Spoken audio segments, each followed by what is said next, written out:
নিষিদ্ধ ঘোষিত সংগঠন ছাত্রলীগের অপকৌশল অনুসরণ করে বৈষম্য বিরোধী নেতারা দীর্ঘদিন ধরে ছাত্রদলের নেতাকর্মীদের নানা ধরনের হুমকি ধমকি দিয়ে আসছিল।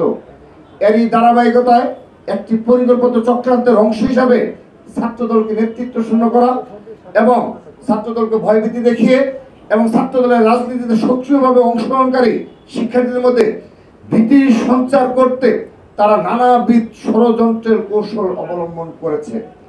এই হত্যাকাণ্ডের বিষয়ে বৈষম্য বিরোধী ছাত্র আন্দোলনের ভেরিফাইড ফেসবুক পেজ থেকে অশোভনীয় ভাষায় যে পোস্ট দেওয়া হয়েছে আমরা তার নিন্দা জানাই।